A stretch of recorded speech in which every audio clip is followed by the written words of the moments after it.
नमस्कार, मैं योगी डॉक्टर जमाल फिर से एक बार आप सभी लोगों का स्वागत करता हूं और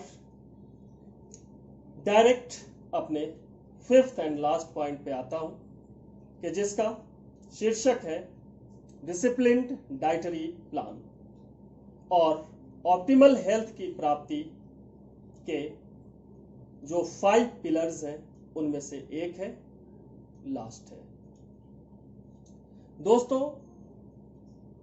सेहतमंद रहने के लिए खाने पीने का अतिरिक्त ध्यान रखा जाना बहुत बहुत बहुत जरूरी है। खाने के संदर्भ में हमें एक पॉइंट का या एक बात का जरूर ध्यान रखना चाहिए सेहतमंद रहने के लिए। This is very important sentence. Consumption of nutritious diet in limited quantities at proper time, यानी कि पोषक तत्व से भरपूर भोजन निश्चित मात्रा में निश्चित समय पर लिया जाना चाहिए। और जब भी खाने का विषय आए तो हम स्वयं से खुद से एक प्रश्न पूछें कि मैं खाने के लिए जिंदा हूं या मैं जिंदा रहने के लिए खा रहा हूं।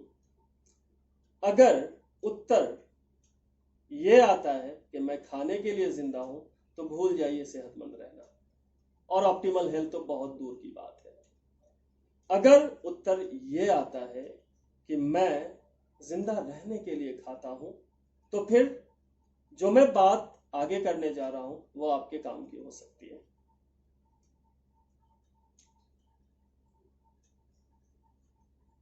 खाने के संदर्भ में 4-5 बड़े इंपॉर्टेंट प्रश्न हैं जो हमें खुद से करना चाहिए कि मैं खाना क्यों खा रहा हूं। उत्तर, खाना जिंदा रहने के लिए खा रहा हूं, उस एनर्जी को प्राप्त करने के लिए खा रहा हूं कि जिसका उपभोग मैं अपने रोजमर्रा के काम को अंजाम देने में करूंगा। मैं खाने में क्या खा रहा हूं। दोस्तों, हमारे शरीर की बनावट हर व्यक्ति की अलग अलग होती है, यह बात समझना जरूरी है। और योग और आयुर्वेद के अनुसार 3 प्रवृत्तियां हमारे शरीर की होती हैं, कफ, पित्त और वात। हर व्यक्ति की प्रवृत्तियां अलग हो सकती हैं, तो यह जानना जरूरी है कि हमें क्या खाना चाहिए। कफ प्रवृत्ति के हैं तो उसके अनुसार हम कफ उत्पन्न करने वाली चीजों को अवॉइड करेंगे और दूसरे प्रकार के भोजन को इंक्लूड करेंगे अपने भोजन में। उसी तरह से किसी का अगर पित्त प्रवृत्ति है तो पित्त को अग्रवेट करने वाले भोजन को अवॉइड करेंगे और बाकी भोजन को हम स्वीकार कर लेंगे। उसी तरह से अगर वात प्रवृत्ति अग्रवेटेड है तो हम वात को अग्रवेट करने वाले भोजन को अवॉइड करेंगे और बाकी भोजन को हम इंक्लूड करेंगे अपने खाने की लिस्ट में। नेक्स्ट क्वेश्चन कि हमें खाना कैसे खाना चाहिए। दोस्तों, आम सभी लोगों की आदत होती है कि वो खाना खाते समय बातचीत करते हैं, टीवी देखते हुए खाते हैं, यानी कि उनका ध्यान कहीं और होता है और खाना बस वो मुंह में डाल के निगल रहे होते हैं। खाने के समय हमारा पूरा ध्यान खाने पे होना चाहिए और हमारे टेस्ट बड्स जो हमारे जबान के टंग के अंदर है उन्हें हर भोजन की टेस्ट का पता लगना चाहिए, यानी कि अपने खाने की प्रक्रिया को भी हम ध्यान में कन्वर्ट कर सकते हैं, मेडिटेशन में कन्वर्ट कर सकते हैं। उस टाइम न तो हमें कोई न्यूज़ सुननी चाहिए, न हमें कोई मूवी देखनी चाहिए, न किसी से बात करनी चाहिए। टोटली फोकस्ड होकर के खाना चाहिए। और दूसरी बात कि खाने को हमें डायरेक्ट 1-2 बार च्यू करके निगल लेना नहीं चाहिए, क्योंकि खाने का जो डाइजेशन का अमल है, प्रक्रिया है, वो मुंह के अंदर ही शुरू होता है। और यहाँ पे कुछ एंजाइम्स हमारे खाने में मिल जाते हैं जो कि अंदर जाने के बाद उस खाने को डाइजेस्ट करने में हमारी मदद करते हैं। योग के अनुसार एक मोरसेल यानी एक लुकमा खाने को कम से कम 32 टाइम्स च्यू करना चाहिए। अब आप सोच के देखें आप कितनी बार च्यू करते हैं अपने खाने को। और जो काम दांतों का है बेचारे स्टोमक को वो काम करना पड़ता है। इस वजह से हमारी डाइजेस्टिव सिस्टम खराब हो जाती है और हमारे पूरे डाइजेस्टिव सिस्टम का एक तरह से इंजन सीज हो जाता है और पेट संबंधी कई प्रकार के रोग हमें घेर लेते हैं। तो खाना कैसे खाना चाहिए, इस पॉइंट पे भी बहुत ज्यादा विचार करने की आवश्यकता है और उस पर अमल करने की आवश्यकता है। तो खाना क्यों खाना चाहिए, खाना क्या खाना चाहिए, खाना कैसे खाना चाहिए और खाना कब खाना चाहिए। टाइमिंग का भी बहुत बड़ा रोल है हमारे भोजन के, हमारे फूड के, हमारे शरीर में लगने और ना लगने के सिलसिले में। जब तक सन सूरज उरूज पे होता है, चढ़ रहा होता है, तो हमारे पेट की अग्नि प्रज्वलित होती है, जिसको अग्नाशय रस के नाम से जाना जाता है या अग्नि कहा जाता है या पैंक्रियाटिक जूस कहा जाता है। 12 बजे के बाद जब सूरज ढल रहा होता है उस समय धीरे धीरे ये अग्नि मंद पड़नी शुरू हो जाती है। तो इसी के अकॉर्डिंग नाश्ता, ब्रेकफास्ट हमारा हेवी होना चाहिए, लंच उससे थोड़ा सा लाइट होना चाहिए और डिनर उससे भी लाइट होना चाहिए। नाश्ता मैक्सिमम 8 से 9 बजे तक नाश्ते से फ्री हो जाना चाहिए व्यक्ति को। दिन का खाना 1 बजे तक खा लेना चाहिए और रात का खाना सनसेट के साथ खा लेना चाहिए। और जो लोग देर से खाते हैं तो उन्हें इस बात का जरूर ध्यान रखना चाहिए कि सोने बेड में जाने के कम से कम 2 से 3 घंटे पहले तक आपने खाना खा लिया है या नहीं, क्योंकि जब आप खाने के बाद फौरन ही बिस्तर में लेटते हैं तो सारे शरीर को तो रेस्ट मिल रहा होता है लेकिन आपके पेट को रेस्ट नहीं मिलता, वो लगातार काम कर रहा होता है और उस प्रक्रिया में आपको डीप स्लीप की भी कमी हो जाती है, आपकी नींद आदि अधूरी होती है और आप परेशान होते हो कि मुझे अच्छे से नींद क्यों नहीं आ रही है।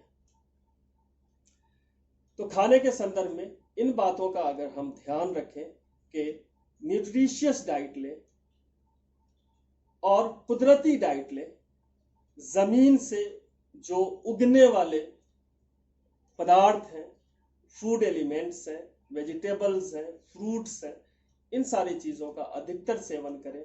अपने डाइट से एक्स्ट्रा फैट, ऑयल, स्पाइसेस को थोड़ा सा दूर कर दें तो हमारी सेहत में 4 चांद लग सकता है। मैं फिर से एक बार रिपीट करना चाहता हूं कि consumption of nutritious diet in limited quantities at proper time, क्योंकि एक बहुत बड़ा प्रश्न हमें खुद से यह भी पूछना है खाने के संदर्भ में कि हमें कितना खाना खाना चाहिए। लोगों की आदत होती है कि वो 100% भोजन को अपने अंदर डाल लेते हैं, लेकिन हमें करना यह चाहिए कि जो हमारे स्टोमक का साइज है उसको 3 हाफ्स में बांटना चाहिए। फर्स्ट हाफ फूड के लिए और जो सेकेंड हाफ बचा है उसका 2 हाफ, एक पानी के लिए और एक एयर के लिए। यानी कि हमें जब भी हम अपने लंच या डिनर से उठे या ब्रेकफास्ट से तो ऐसा महसूस होना चाहिए कि अरे यार मेरा तो पेट भरा ही नहीं, मैं तो भूखा रह गया।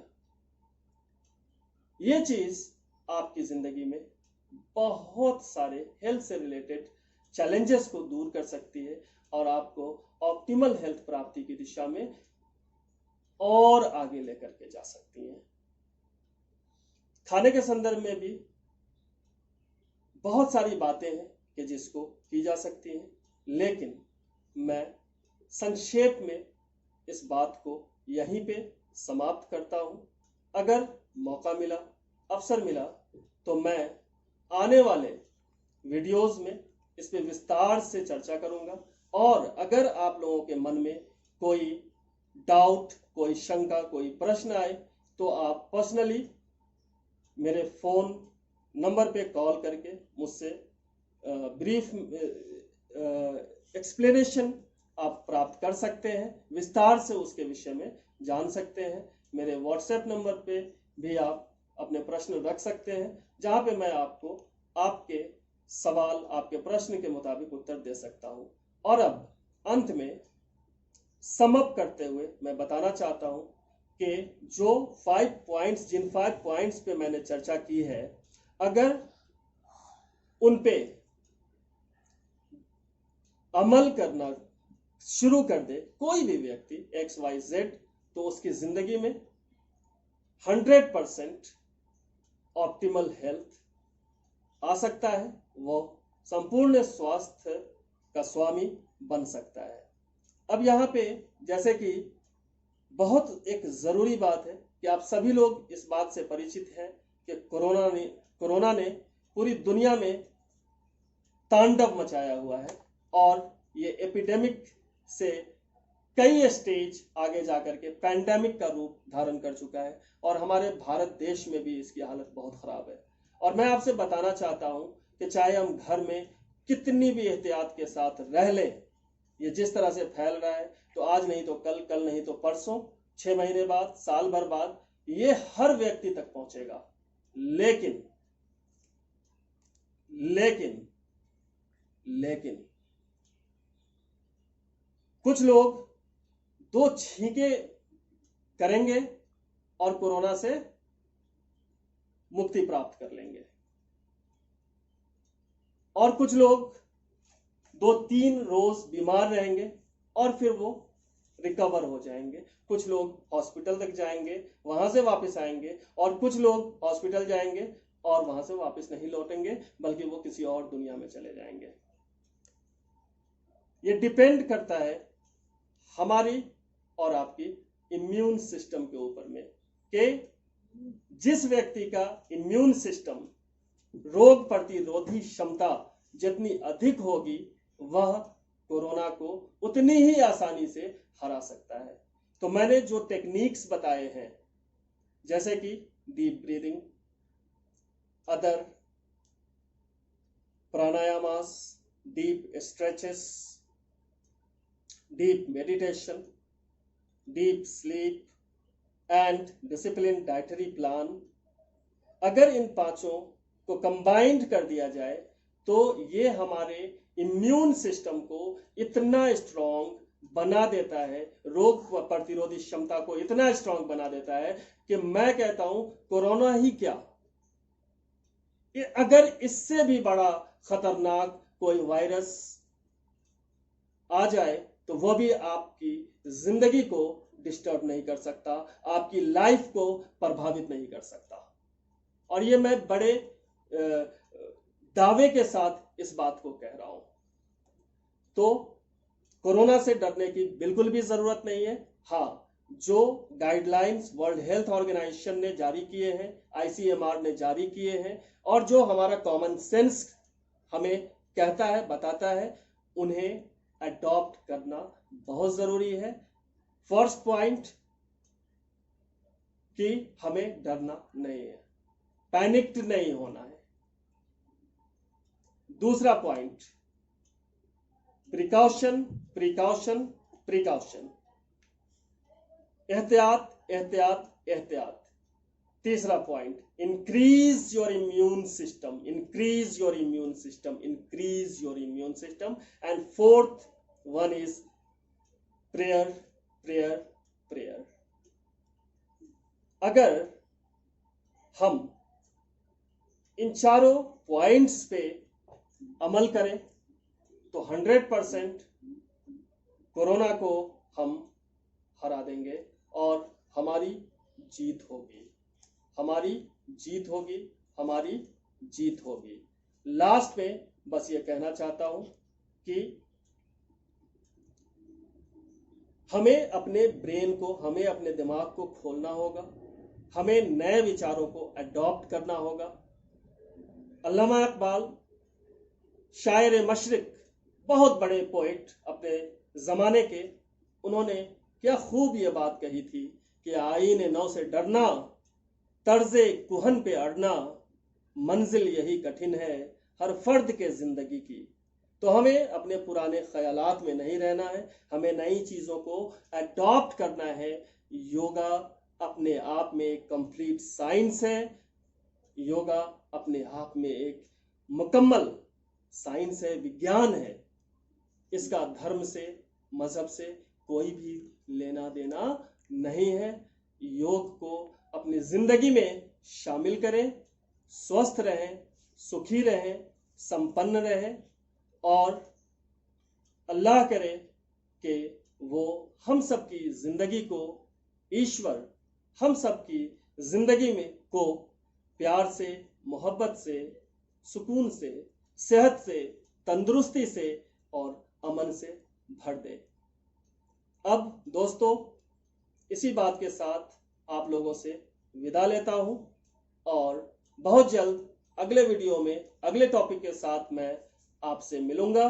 तब तक के लिए धन्यवाद। जय योग, जय हिंद, जय भारत।